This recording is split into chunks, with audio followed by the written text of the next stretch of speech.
Hi everyone and welcome aboard. You are about to hear the most important Sophie Ismail quotes from the Australia-Palestine Advocacy Network's event titled Palestine and Israel, Adopting a Just Position. Without further ado, I bring you the Labour candidate for the 2016 seat of Melbourne, Sophie Ismail. Since the 1970s, since Gough was our Prime Minister, Labor governments have supported Palestinian self-determination and over time have steadily moved towards advocating for the creation of a Palestinian state. So why did the Whitlam government say that they would accept a Palestinian state back in 1974? There appear to be two reasons. Firstly, the Whitlam government said that despite their reservations against the methods used by the PLO, presumably referring to violence and terrorism, to gain statehood, the Whitlam government said that the PLO and Arafat have legitimacy as they are supported by the heads of state of all Arab governments and that they represent the Palestinians and their aspirations for an independent state. Secondly, and this may provide answers as to why many believe the Whitlam government temporarily shifted Australia away from its reputation of staunch support for Israel.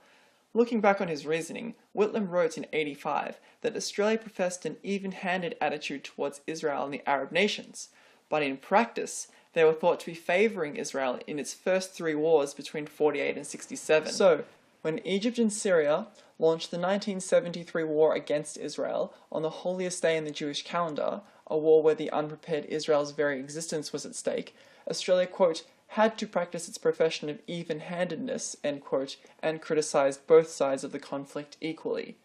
The following year, the Whitlam government called to accept a Palestinian state represented by the PLO, despite the PLO's repeated terrorist attacks against Israeli civilians due to Palestinian aspirations for statehood, and it appears part of an ongoing trend to create the impression in the international community that Australia had impartial and even-handed foreign policy. This occurred at a 1974 General Assembly, the same event as this memorable speech by Yasser Arafat, who was notably wearing a gun holster at the time. وببندقية الثائر في يدي فلا تسقط الغصن الأخضر من يدي.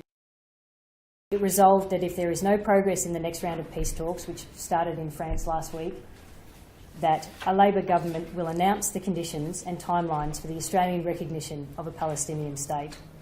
I think this is not only a just outcome for the Palestinian people, but it is also in Israel's best interest because it represents the only hope of a lasting peace in the region. Sophie's comments about Labor Party policy appear to go against the very purpose of the talks themselves, which are to coordinate a package of, quote, trust-building measures, security guarantees, and financial incentives, end quote, not for third parties such as Australia to announce their own unilateral conditions and timelines of the recognition of a Palestinian state. As for whether this would be better for Israel, assuming Sophie is referring to unilateral recognition, the Israeli minister himself appears to respond almost directly against the sentiment of Sophie's comments, where he said, quote, instead of urging the Palestinian President Abbas to accept Netanyahu's calls for immediate direct negotiations without preconditions, referring to the Paris summit, the international community accepted his demands and allows him to continually evade direct bilateral talks, end quote. He went on to say, the pages of history will show that the summit in Paris only hardened the Palestinians' position and pushed peace further away.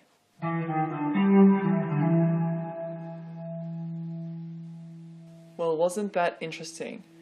In the interest of fairness, I must point out that while Prime Minister, Gough Whitlam affirmed multiple times that, quote, we are not neutral on the question of the sovereignty of Israel, end quote, and has also gone on to say that, quote, the rights of the Jews to a national homeland are not to be denied, end quote. In other words, although he may have chosen to remain neutral at a time when Israel's existence was a threat, and hence at best can be considered to have acted in an ethically and morally blind fashion, he has by no means questioned Israel's right to exist within secure borders. It is also important to note that the Israeli-Arab conflict falls within a larger framework of Whitlam's Cold War policy, where compared with previous Australian governments, he seemed to lean somewhat away from the US and towards the Soviet Union, where many countries in the Arab world were aligned. It is curious that after the General Assembly of November 1974, the Whitlam government went on to be one of the few countries to abstain in the vote to grant the PLO observer status in the General Assembly. Regarding Sophie Ismail and the Labour policy of announcing a timeline of unilateral recognition of a Palestinian state, it is important to consider how a two-state solution could work successfully if Israel has been bypassed in the process. After all, the Palestinian Authority desires East Jerusalem to be its capital, the same area that was annexed by Israel 50 years ago. Thanks for watching.